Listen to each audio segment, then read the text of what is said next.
At 1:24 a.m., two men in Boston police uniforms buzzed a museum's side door. Inside hung more than $500 million in art, and the night guard had one rule: never open it. He opened it. 81 minutes later, 13 masterpieces were gone, including a Vermeer the world has never seen again.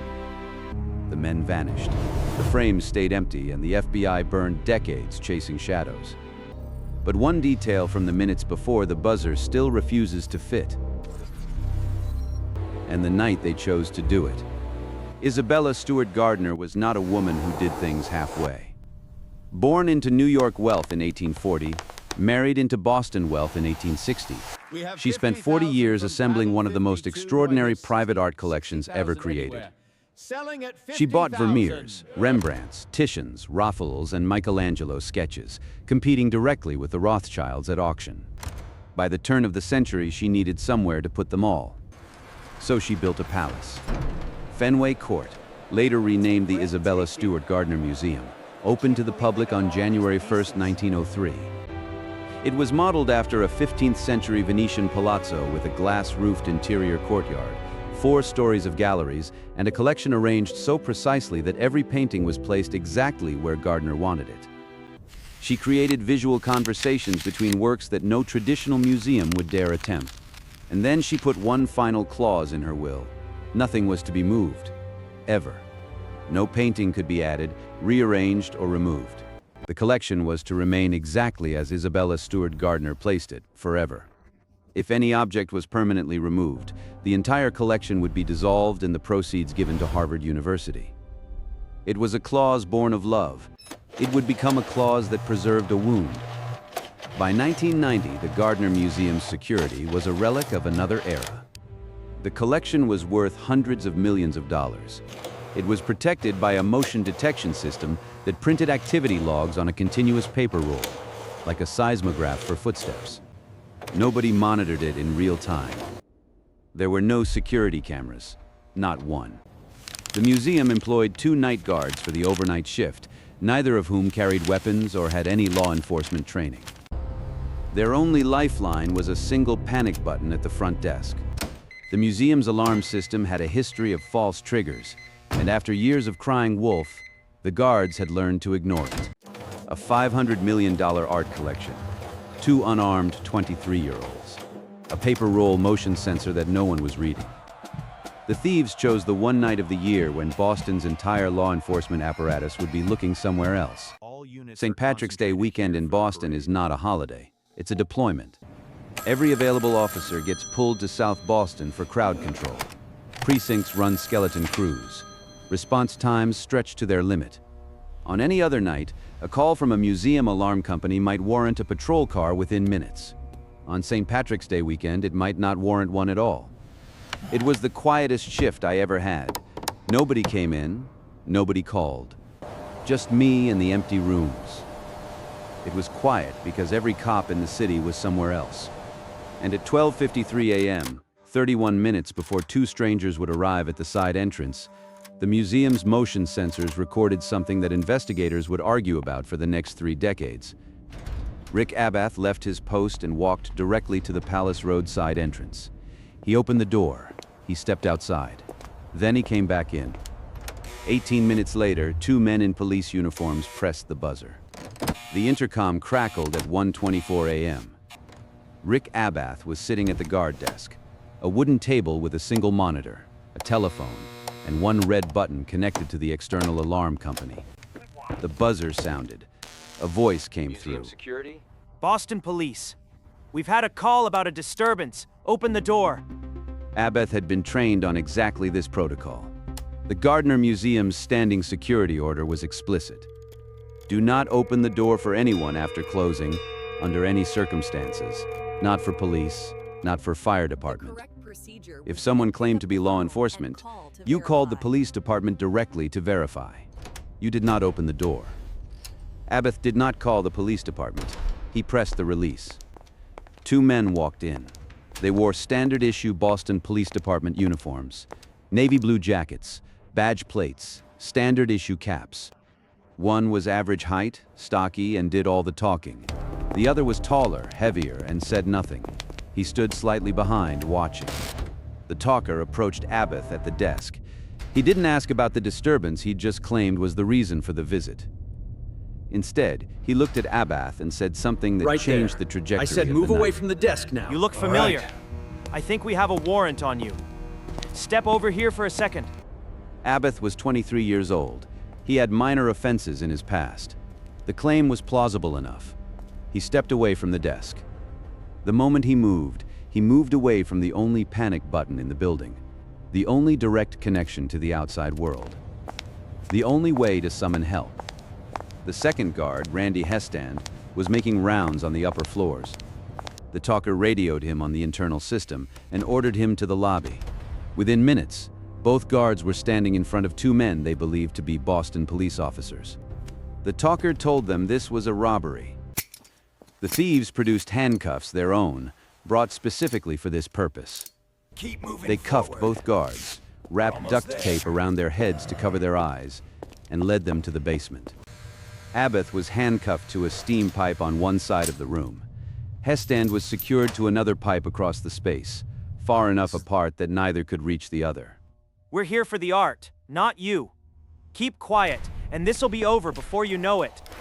It was reportedly the last thing either guard heard for the next 7 hours. Upstairs, the museum was completely unprotected. No guards at any station, no alarm triggered, no call placed. The only system still running was the motion detection network, a grid of sensors connected to a paper roll printer in the empty guard station. Every step the thieves took, every gallery they entered, every time they paused, the system documented it in real time for no one. The thieves had the museum to themselves, and the choices they made over the next 81 minutes would haunt investigators for 35 years. They began in the Dutch room on the second floor. It was the crown jewel of the Gardner collection, the gallery where Isabella Stewart Gardner had placed her most treasured works. Vermeer, Rembrandt, Flink, works that curators at the Louvre and the Rijksmuseum would have given anything to display. The two thieves walked in and went straight for the most valuable painting on the wall. Vermeer's The Concert, a small, luminous painting of three figures making music in a sunlit room, painted around 1664. Johannes Vermeer completed only 34 paintings in his lifetime. Some scholars argue as few as 31. The Concert was one of them. Its estimated value, $250 million. The talker did not unscrew the frame. He did not lift the painting carefully from the wall. He pulled it from the frame and cut the canvas from the wooden stretcher with a blade. The painting collapsed like a tablecloth pulled from a table. 3 centuries of art history folded and carried under an arm. They took the storm on the Sea of Galilee next, Rembrandt van Rijn's only known seascape, painted in 1633. Christ's disciples in raw terror as a storm threatens to capsize their boat. They cut it from its frame the same way. Canvas fragments remained where the blade had slipped. Then, A Lady and Gentleman in Black, another Rembrandt. A formal portrait, quiet and precise. A tiny Rembrandt self-portrait etching, just 5 inches wide, and a landscape by Govert Flink, a Rembrandt student. 5 works from the Dutch room, all cut from their frames, all carried out like rolled newspapers. The thieves moved to the short gallery, a narrow second-floor corridor displaying smaller works on paper. They took 5 Degas works, pencil and watercolor sketches, fragile as dried flowers. They entered the blue room, removing a small Manet portrait, Chez Tortoni, a painting of a man in a top hat, from the easel where it was displayed. And then they did something that has baffled every investigator, art historian, and FBI profiler who has studied this case. They took a bronze eagle finial from atop a Napoleonic flagpole. A decorative military ornament worth at most a few $1,000s. In a museum surrounded by Titians and Michelangelos, they chose a brass eagle. They left Titian's The Rape of Europa on the wall. Art historians consider it one of the greatest paintings in any American museum. Its value exceeds $200 million. They walked past a Michelangelo sketch. They ignored an entire room of Raphael drawings. The selections don't match any known collector's wish list. That's what kept me up at night for 20 years. Two theories have coexisted for 3 decades. First, the thieves had a buyer's list and took exactly what they were told, even the eagle finial, which may have held private significance for the buyer. Second, they were amateurs who panicked, grabbed what they could carry and ran. After 35 years, no one can rule out either one. At 2:45 a.m., exactly 81 minutes after they first pressed the buzzer, the two men exited through the same Palace Road side door. They carried the rolled canvases to a waiting hatchback. The motion sensors logged the final exit. The paper rolls stopped printing. The museum fell silent. In the basement, 2 guards breathed through duct tape and listened to nothing. At 8:15 the next morning, the day shift arrived. The side door was unlocked. The basement was occupied, and 13 gold frames stared back from the walls, empty. The morning guard found the basement first. Rick Abath and Randy Hestend were still handcuffed to their pipes, duct tape around their heads, cold and stiff after 7 hours on a concrete floor. Once freed, the morning team went upstairs. The Dutch room was devastated. Glass scattered across the marble floor, empty frames hanging at angles, strips of canvas clinging to stretcher bars like dead skin. The short gallery cases had been emptied. In the blue room, the Manet's easel stood bare. Boston police arrived within the hour. By midday, the FBI was on site. By nightfall, the Gardner Museum heist was the lead story on every network news broadcast in the country. The crime scene itself yielded almost nothing. The thieves had worn gloves, not a single usable fingerprint. There were no security cameras, so there was no footage. The only physical evidence of value was the motion detection printout, the paper roll log that had silently documented every move. The printout told us everything they did. It told us nothing about who they were. The printout revealed a strange detail. The thieves had returned to the Dutch room twice. They had also triggered a sensor in a first-floor gallery they apparently did not steal from. Were they looking for something specific? Did they have a list and couldn't locate an item? Or did they make a wrong turn in an unfamiliar museum in the dark? The questions multiplied. The answers did not. The FBI's first suspect was the man closest to the door, Rick Abath. Investigators returned to the motion sensor printout and found the anomaly that would define Abath's life for the next 3 decades.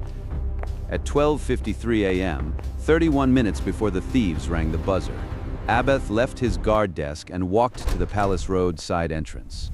He opened the door. He went outside briefly, then came back in.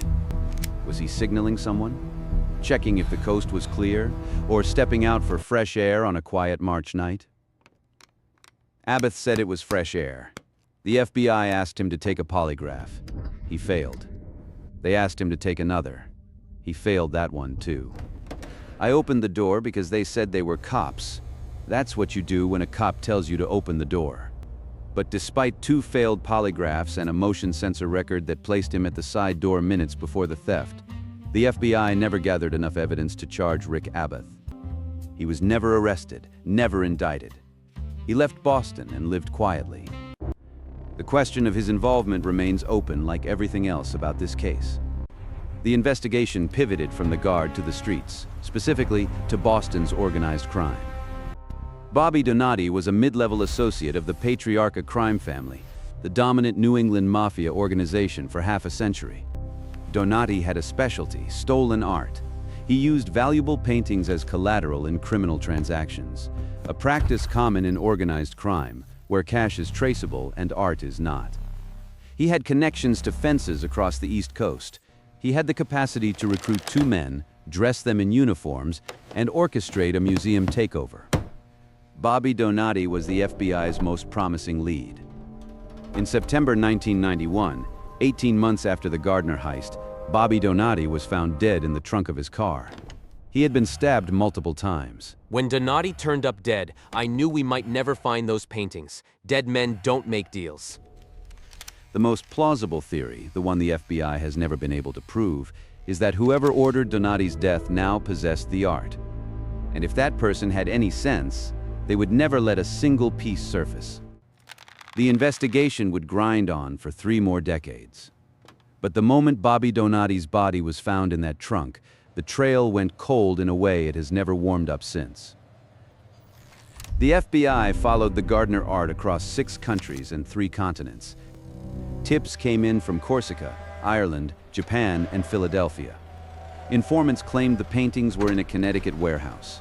Others said they'd been shipped to a Middle Eastern collector through intermediaries.